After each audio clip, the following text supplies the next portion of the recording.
Chapter 37. Cadet Hurricane. Cadet Hurricane rapidly approached Ronin and his two companions. As he reached them, it was apparent the man was angry. "Who are you people? Why would you use that name?" he growled.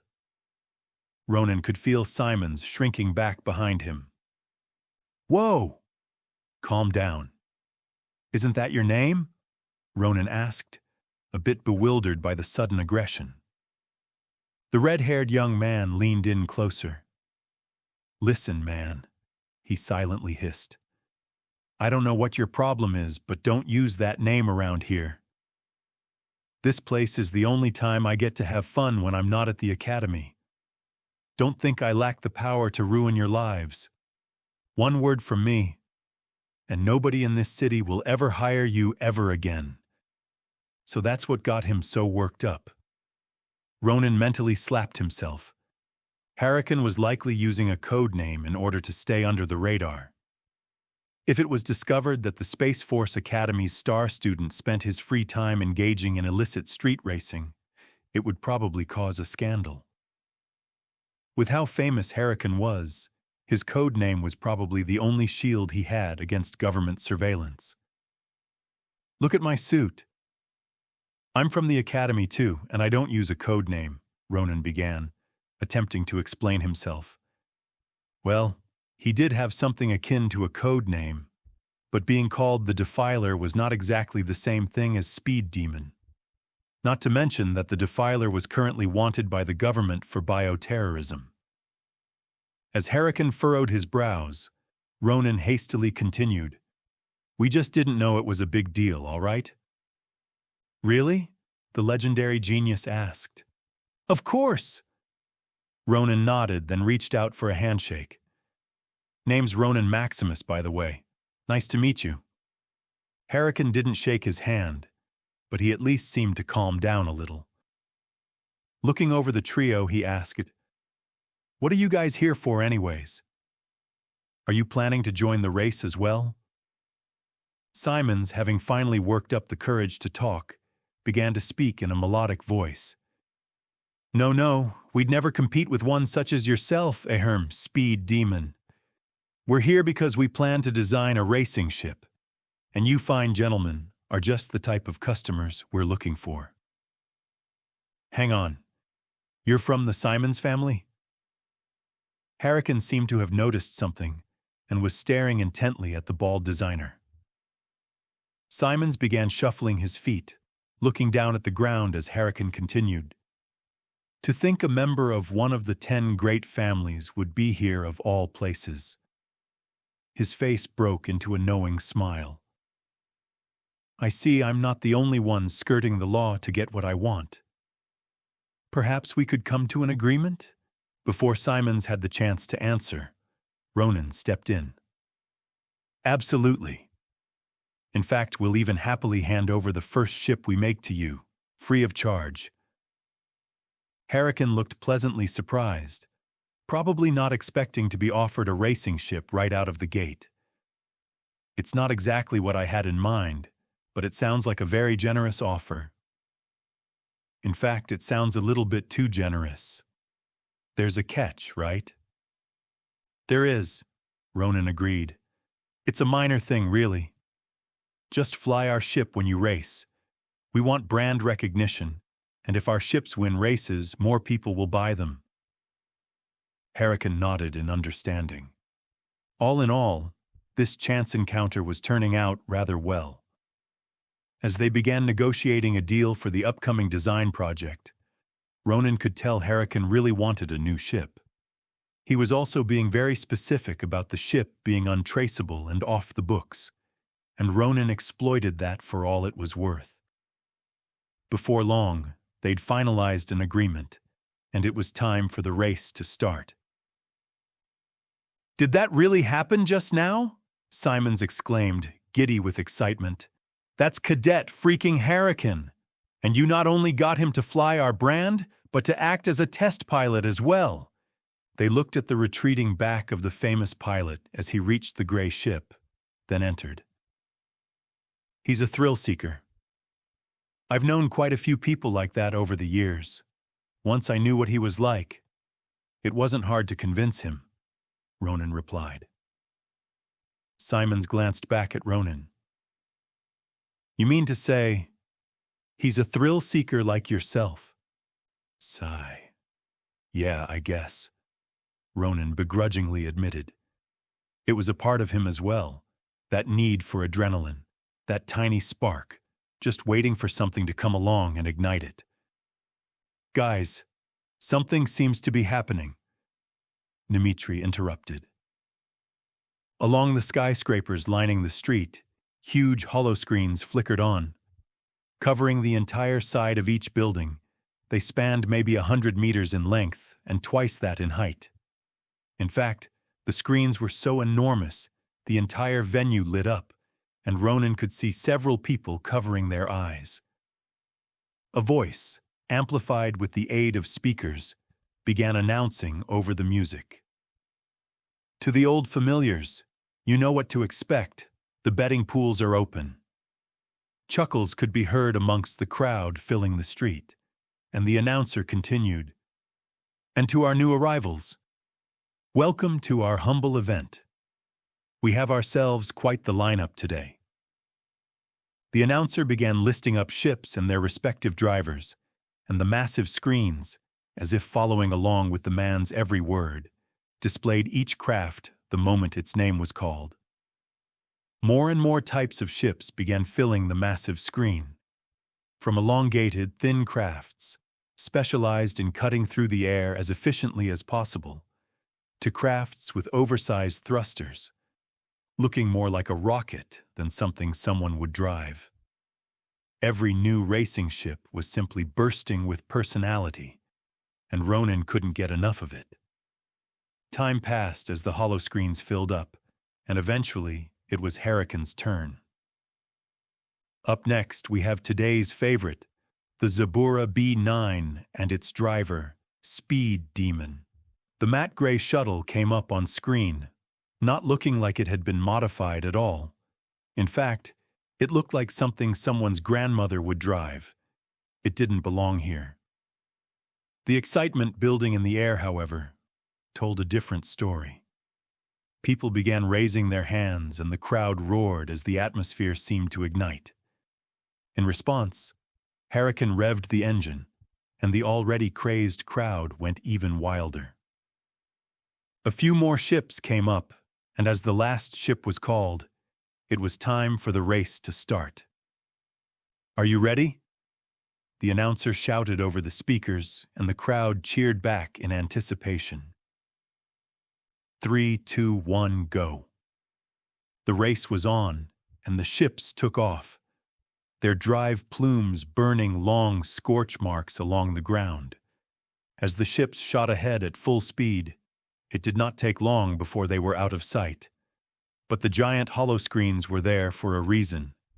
Cameras, each installed onto a racing ship for just this very moment, turned on as holofilms began streaming. Everyone got to see in clear detail how each ship moved, turning corner after corner whilst doing their best to dodge the oncoming civilian traffic. The racing track was essentially a giant maze of neon lights and concrete, and the ships had to climb up several tens of kilometers as they moved up and out from the deep valley. Ronin quickly spotted the unremarkable gray hulk belonging to Hurricane. The screen did show him lagging behind the 100 or so other competitors in the beginning, but with every turn, he maintained more speed, catching up little by little. The real upset, however, did not occur until they reached the halfway point and were turning back towards District 92.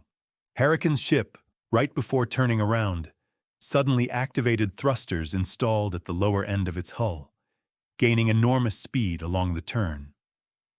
The gray hulk began passing both ships and skyscrapers with only centimeters to spare. As the crowd cheered, Ronin, Simons, and Dmitri only stared at each other. All right, now I see why he's famous, Dmitri said, shaking his head at the absurdity. Nobody in their right mind flew that close to another ship, Hurricane should have crashed. At those speeds, calculating how to drive through such a tiny gap was supposed to be impossible. But the craziness of the race didn't end there. Shortly after turning around, the ships began descending back down into the valley. Now flying downwards, Hurricane could maintain much higher speeds. He began utilizing the ship's side thrusters, narrowly avoiding both the competition as well as the nearby civilian crafts as he headed for the finish line. Speed Demon has taken the lead, but can he maintain it until the end? The announcer shouted as Hurricane passed yet another ship. The rest of the track was downhill, and with how Hurricane's lead just kept on increasing, that question was pretty much moot at this point. Simons looked over at his two companions. Getting Hurricane on as a test pilot is pretty much the best decision we've ever made. Yeah, we've got to employ this guy permanently somehow, Ronin agreed. I mean, I know why you called me a thrill seeker, Simons, but this guy... Void. I don't compare at all. Imagine what he could do with a proper ship. As the race finished up, the giant holoscreens showed Speed Demon clearly securing first place, being several seconds ahead of the rest. Hurricane exited his shuttle to a cheering crowd, and Ronin's group went up to meet him. "That was incredible, sir!" Simons shouted after they'd pushed through the crowd. "Ha ha ha ha! I just love to race, man! Did you see that turn halfway through the race?" Hurricane laughed back. "How did you even do that? I've never seen anyone do something like that before, not even in the professional circuit." The star pilot rolled his eyes, sighing. "The maneuver is banned. It's actually part of the reason why I ended up here in the first place. These events are really the only places left where I actually get to challenge myself." After thinking for a moment, Hurricane followed up. "By the way, want a tour around the place? I know a few of the drivers here. I'm sure they'd let you have a look at their ships if you'd like." "That'd be perfect, thanks," Ronin said, clenching his fists in anticipation. The star pilot flashed a grin. "Hey, you're the ones making me a ship. The more you know about this stuff, the better my ship will be, right?" What followed was a grand tour of maybe 20 racing ships. Dimitri got bored after the first two, leaving Simons and Ronin alone to nerd out for hours. They got to see examples of anything from computer system overrides to turbo boosters and xeno fuel drives. Eventually, Ronin almost had to be dragged away from an exhaust pipe he'd found. Whomever modified that ship had for some reason removed every single safety filter possible from that thing. It was as dirty as a mine spill, but he had to know how they'd done it. With his violet-black academy suit now covered in soot, they'd walked up and stopped him before he could begin dismantling the pipe. Even Simons had gotten angry at him when they caught him in the act. "I'm telling you, I could have easily put it back together again," Ronin complained as they left the event. "Maybe, but even with Hurricane vouching for us, it's their ships. If we make him look bad, do you really think he'd want to work for our company in the future?" Simons was right, of course, but Ronin didn't think much of it. This day had been just what he'd needed for his inspiration. As they walked towards the Heidenreich, Simons seemed to be deep in thought, and the conversation died down. "Thanks," he finally said. "My family—" "Don't want to hear it," Ronin cut him off. "Whatever you choose to say, do so willingly. The company contract never involved you gushing out about your family." Simons did a weak chuckle as he gave Ronin a thankful glance, but no more words were said on the topic. Ronin had been quite surprised at the revelation that Simons was from one of the most influential families in the kingdom. The Kingdom of Tar had billions of citizens, but only 10 great families. Naturally, the influence of these families was enormous, and they controlled major sections of both the political landscape as well as industry. If Simons was affiliated with one of those families, even if it was one of their smaller branches, it could be of great benefit to Ronin. It was likely also why Nemitri had come along. Still, this was Simon's story to tell. Ronin had plenty of secrets of his own, and if he acted like some sort of a hypocrite and began pestering Simons for answers, he could lose what little friendship they'd built. Ronin wasn't that kind of man, and he knew the importance of respecting other people's boundaries. As they reached the airlock, Ronin wiped some soot off his face, then opened the hatch. "Seems no one took the bait this time," he grumbled. Well, there were still plenty of thieves out there. The laser turret should find itself a target eventually. Not too far away from Ronin's factory, Elsa Tulsi was currently walking home from yet another job interview. She'd found an ad on the Concordia net seeking a secretary position for a marketing company. This wasn't her first rodeo this month. She'd been turned down in several previous interviews, but with this job, she really might get the position. Not that she'd give up if she was turned down. She'd never stop looking. Ronin had saved both her and her son's life, giving them a second chance. Never again would she have to sell her body for food. Never again would she starve. Her small family finally had the possibility of a real life ahead of them. A life of hope, she inwardly whispered to herself. As Ronin had said, she'd waited for him to demand something of her, to play her like all the others.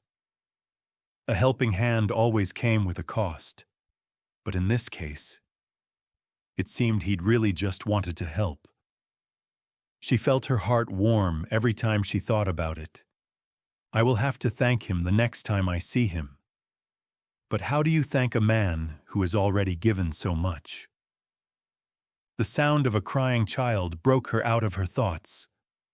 What was that? It was coming from the alleyway. She turned, then started walking towards the narrow passage.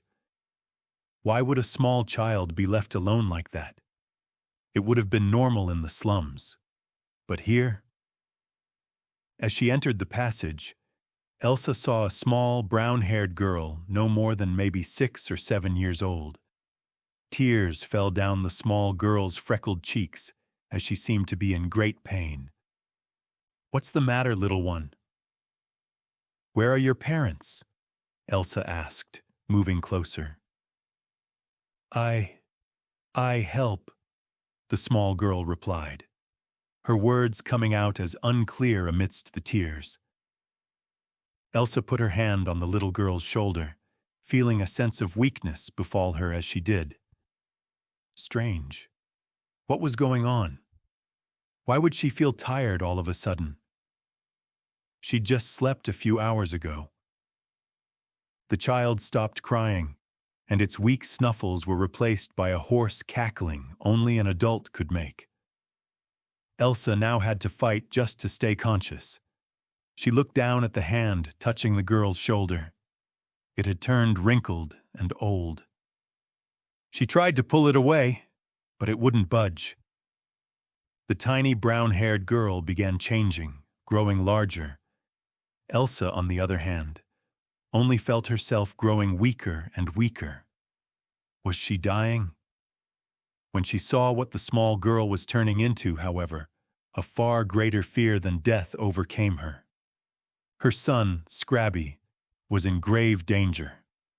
In front of the now wrinkled Elsa stood a woman, looking exactly as she had before she'd entered the passage. The creature, now a mirror image of Elsa, flashed a hungry grin as it licked its lips. "Soon, Ronin. Soon," it whispered. Chapter 38. Skinwalker. Returning from school for the second time today, Scrabby tried his best to show a happy face. No matter how hard things got, his mother always showered him with hugs and kisses if he smiled when he came back home. Though embarrassing, he secretly enjoyed it. Not that he would ever admit to that.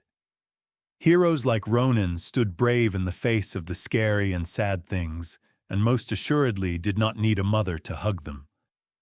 Though he didn't fit in at school for now, he'd been told that things would eventually get better.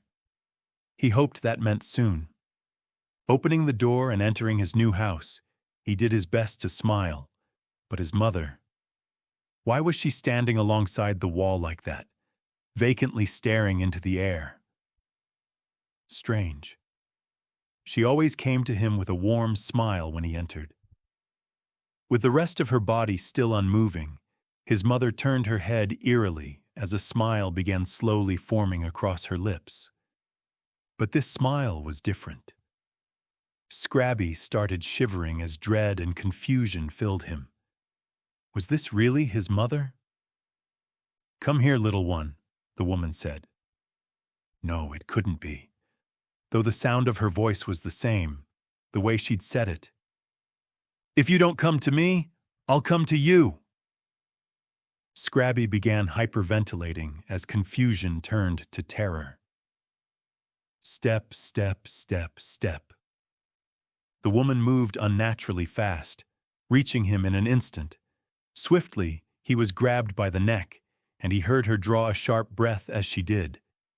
It was almost as if she was holding herself back for some reason. She lifted his tiny form up into the air, and he smelled a strong stench of old sweat. Thick and oily in texture, the smell almost entered his nose as a liquid would. She drew him in close, and Scrabby felt a wet tongue travel up the side of his cheek. "Yes, you will do just nicely," the woman hummed softly in pleasure. Any similarity to his real mother now completely gone. After returning to the factory, Ronin nudged his Uninet 2000, pulling up the racing ships he and Simons had considered to modify. After that street race, there were new possibilities to consider. Most importantly, if they didn't make this ship soon, Hurricane might back out of the deal. "No way I'm letting that happen," Ronin promised, inspecting the hologram before him. Considering Hurricane's tendency of making sharp turns, the Illuvian might be better. With the street race in mind, he and Simons had narrowed the candidates down to 2 ships. First, there was the Penroxian G-54. Being a moderately large ship, it measured out at 5 meters in length and 3 meters in width towards the stern. The ship's fat backside was mostly due to the heavy thruster installed on it. Safe to say, it was a fast ship. The other candidate, the Illuvian A7, was smaller and had less engine space. But in return, it could easily accommodate for more side thrusters. Though this ship was slower than the Penrocks, it had much higher mobility, and if Ronin knew Hurricane, that guy would be flying more than fast enough by himself anyways. He went over to the design studio, then bought the patent for the Illuvian. As he was about to begin modifying it, however, his implant notified him of an incoming message. Elsa Tulsi? He'd barely spoken to the small family since the incident at the Happy Pearl. He still felt guilty about what he'd done to their father, but acting distant probably hadn't been the best solution. No, Ronin had just been hiding away in guilt. He began to read the text message, and what he saw left him in shock. Apparently, something had gone horribly wrong with Scrabby, and judging from Elsa's message, the woman sounded terrified. She didn't go into details on what it could be, but there was a clear warning in the message. He was not to contact the authorities. What could cause her to act like that? This was her own son they were talking about. And why would she send me such a cryptic message? He wondered. As he was about to walk out and call down a transport shuttle, however, Ronin stopped himself. What the hell? It can't hurt to be a little extra cautious, right? He finished calling down the shuttle, but turned back, then headed towards the hero maker. As he reached the now navy blue black-rimmed armor, he stepped in as gears and servos worked to close in the suit around him. He next flipped on the sound-dampening system, then headed outside. Entering the waiting transport shuttle, Ronin paid the pilot as he leaned back in a seat. Hopefully, this was only some minor thing, and Elsa's worry was over nothing. The peaceful, open streets common to the higher districts passed by underneath as the ship flew by. He saw neighbors greeting neighbors, people smiling, and children playing outside. There was a casual ease in the way people moved here, very much unlike his old apartment down in District 91. As the shuttle finally landed beside a gray, multi-storied building, he walked out the airlock, then up a couple of floors, arriving in front of the small family's apartment. He tapped the door a few times. Knock, knock, knock. "I'll be there in a second," he heard Elsa shout from beyond the door. She did sound a little distressed, but he'd expected more, considering the situation. After some tussle and bustle, the door opened, and he was met by a woman who could only be described as a shadow of her former self. There was a foul smell following her, and she looked bedraggled and tired. There was a flicker in her eyes as she saw his suit, but with his headache being the way it was, Ronin paid it no mind. "I can't express how happy I am that you came over," Elsa said in a shaky voice. "I told you to call if something ever came up." "Now how is he?" "It would be better for you to come in and see for yourself." She made way, allowing him entrance into the home. As he stepped in, then exited the power armor, he saw him. Scrabby's small body was laying down on the living room table, eyes vacant and unresponsive as they stared up at the ceiling. The child's skin was deathly pale, looking as if he'd already passed away. Fortunately, Ronin could see that the kid's chest was still moving. "At least he's breathing," Ronin inwardly sighed. "Please sit," Elsa said, gesturing at the sofa beside Scrabby. As Ronin lowered himself down, sinking into the soft cushions, she came over with a couple of hot drinks, handing one over to Ronin before sitting down herself. Taking a sip from the cup, he tapped the table a couple of times as he stared at the mother questioningly. "All right, I'm here now. Why haven't you called a medical professional? I've already told you I'll pay for these sorts of things." Elsa caressed her cup nervously, then began. Before he became like this, as he was progressively getting worse, he kept repeating that the school doctor had given him something bad. When I pressed for him to tell me more, he said that the doctor had mentioned something about a vaccine. Ronin wasn't exactly a fan of the authorities, but this sounded far-fetched, even to him. Dangerous medical trials on children from the higher districts? No, there were more than enough test subjects in the slums for that. "I would have been suspicious too," Elsa argued, noticing Ronin's expression. "But Scrabby's wise beyond his years. You have to be if you are to survive where we came from." He shook his head. "You could have called a private clinic. To just let him deteriorate like this." He felt himself becoming lightheaded, and a sense of numbness followed as he placed the cup back on the table. Elsa rose up and walked over, touching him on the shoulder. "That's why I called you, Ronin. I knew you'd know what to do in a situation like this." Ronin felt himself becoming weaker. It felt almost as if something was leaving him. What was this?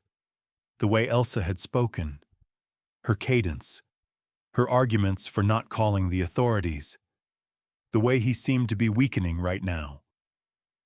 He ran back everything that had happened from the moment he'd knocked on the door. Something was wrong with all of this. Ronin rose up, attempting to push Elsa's hand away from his shoulder. It wouldn't budge. Every other thought was cast aside, and he gave the woman a hard look. "Who are you?" he snarled. He grabbed the woman's neck, then began to squeeze.